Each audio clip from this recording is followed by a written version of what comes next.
Hay jugadores que ganan balones de oro. Hay jugadores que rompen récords. Hay jugadores que llenan estadios con su sola presencia. Y luego, hay jugadores que hacen algo diferente, algo más raro, algo que solo unos pocos en la historia del fútbol han sido capaces de hacer. Hacen que los que les ven jugar piensen que están asistiendo a algo que no debería ser posible. José María Gutiérrez Hernández era uno de esos jugadores. En el Real Madrid lo llamaban Guti, y Guti era, para los que tuvieron la suerte de verle jugar, el futbolista más talentoso que ha vestido la camiseta blanca en las últimas 3 décadas. Un jugador que con un simple giro de cadera dejaba a 3 rivales por el camino, que con un pase de 40 metros encontraba a un compañero que nadie más había visto, que con un toque de tacón en el área pequeña te hacía levantarte del asiento sin saber muy bien por qué. Y sin embargo, Guti nunca ganó un Balón de Oro. Nunca fue el mejor del mundo. Nunca tuvo la continuidad que su talento merecía. Y esa contradicción, esa distancia enorme entre lo que era y lo que podría haber sido, es precisamente lo que hace su historia tan fascinante y tan dolorosa al mismo tiempo. Esta es la historia de Guti, el genio incomprendido del Bernabéu. 31 de octubre de 1976. Torrejón de Ardoz, Madrid. José María Gutiérrez Hernández nace en una familia humilde de las afueras de la capital. Su padre es aficionado al fútbol, como casi todos los padres de su generación en aquella España. Y el pequeño José María, al que todo el mundo llama Guti desde pequeño, hereda esa pasión desde que puede caminar. Las calles de Torrejón se convierten en su primer campo. Juega con los mayores, juega descalzo, juega con cualquier cosa que se parezca a un balón. Y desde el primer momento, todos los que le ven jugar saben que ese niño tiene algo diferente. Una visión del juego que no es normal para su edad. Una capacidad para anticipar lo que va a pasar antes de que pase, que desconcierta a sus rivales y maravilla a los que le observan. Con 10 años llega a la cantera del Real Madrid, la Academia, el lugar donde los sueños de miles de niños madrileños se hacen o se rompen. Y Guti, desde el primer día, destaca.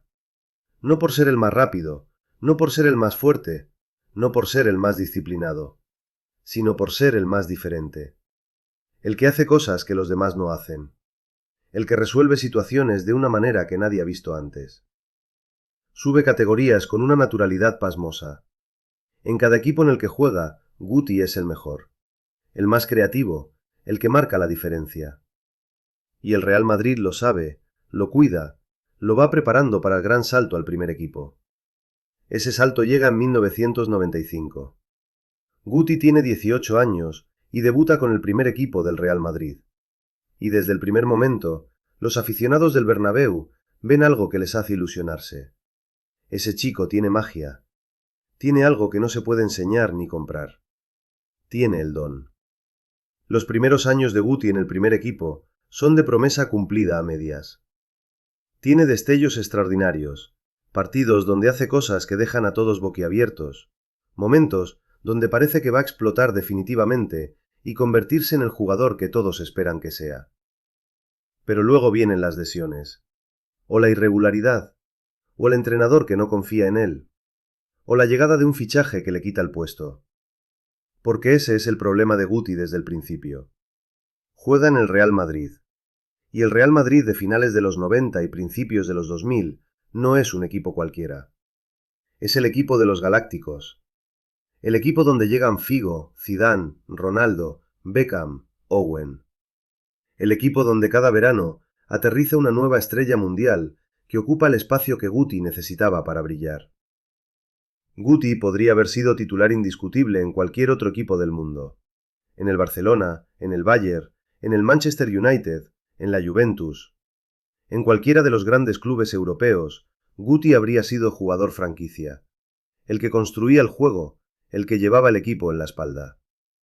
Pero en el Madrid de los Galácticos, Guti es el suplente de lujo, el que entra cuando alguien se lesiona o cuando el partido está roto, el que tiene que demostrar en 30 minutos lo que otros tienen 90 para mostrar.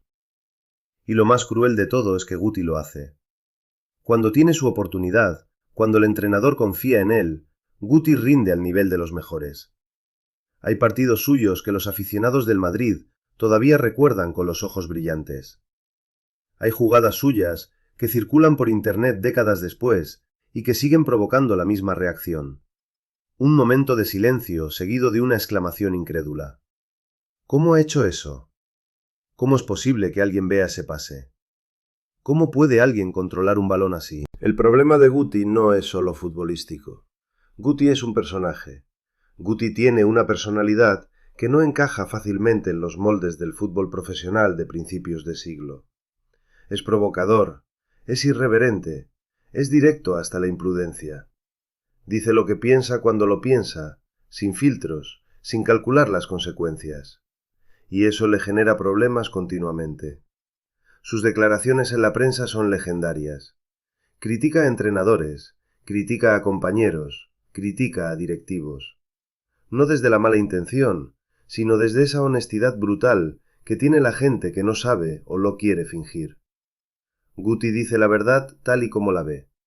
Y eso, en el mundo del fútbol profesional, donde la diplomacia y la corrección política lo son todo, es una bomba de relojería permanente. Los entrenadores no saben muy bien qué hacer con él. Algunos lo adoran porque ven en él a un jugador irrepetible, que eleva el nivel del equipo cada vez que toca el balón.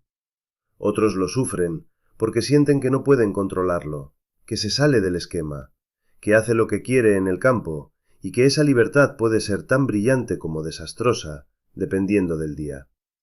Fabio Capello lo usa poco y lo critica públicamente. Vicente del Bosque confía más en él, pero tampoco le da la titularidad que su talento merece.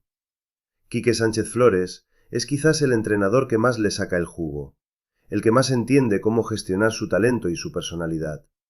Pero Quique dura poco en el Madrid, como casi todos los entrenadores de esa época.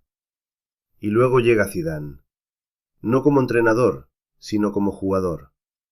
El verano de 2001, el Real Madrid paga 73 millones de euros por Zinedine Zidane, el mejor jugador del mundo en ese momento. Y Zidane juega exactamente en la misma posición que Guti. Hace exactamente las mismas cosas que Guti, pero las hace mejor. O al menos, eso es lo que los entrenadores piensan. Y Guti, que ya venía luchando por un sitio en el equipo, pasa definitivamente a ser el suplente de Zidane. Es difícil imaginar lo que eso significa para un jugador de la mentalidad de Guti. Ver cada semana cómo el jugador que ocupa tu posición recibe todos los aplausos, toda la atención, toda la gloria. Saber que tú también puedes hacer eso, que tú también tienes ese nivel, pero que nunca vas a tener la oportunidad de demostrarlo de forma continuada, porque el equipo ya tiene al mejor del mundo en tu puesto. Pero Guti no se va, y eso dice mucho de él. Podría haberse marchado a cualquier club de Europa, donde habría sido titular indiscutible, y probablemente habría tenido la carrera individual más brillante. Pero Guti es del Madrid. Guti se hizo en el Madrid. Y Guti prefiere ser el eterno suplente del mejor equipo del mundo, antes que ser el titular de cualquier otro. A pesar de todas las dificultades, el palmarés de Guti con el Real Madrid es extraordinario. 2 Ligas de Campeones, 5 Ligas Españolas, 2 Copas del Rey, una Supercopa de Europa, un Mundial de Clubes. 12 títulos en total con el primer equipo del Madrid. No está mal para alguien que rara vez fue titular indiscutible. Pero los números no cuentan la historia completa.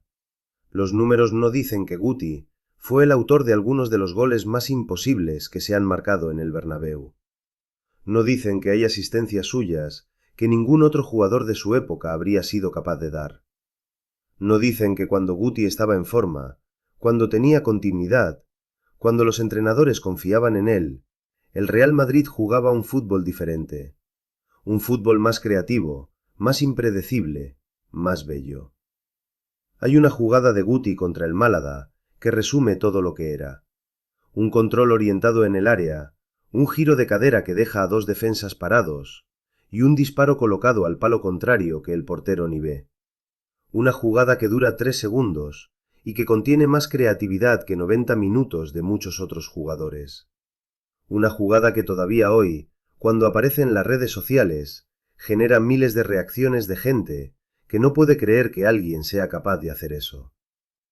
La historia de Guti con la selección española es otro capítulo doloroso. Guti debería haber sido uno de los pilares de la selección durante una década.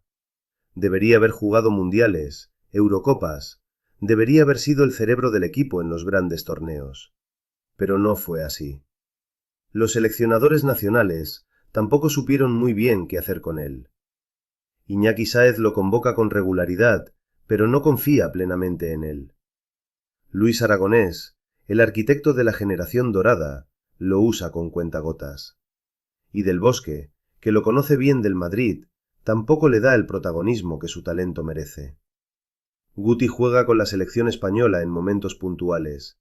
Tiene actuaciones brillantes, pero nunca termina de consolidarse como titular.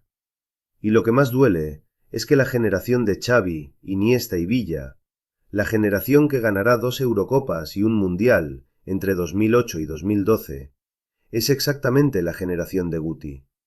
Son sus contemporáneos. Son los jugadores con los que debería haber compartido esos títulos históricos. Pero Guti no está en esas Eurocopas ni en ese Mundial. Guti ve desde casa cómo sus compañeros de generación hacen historia.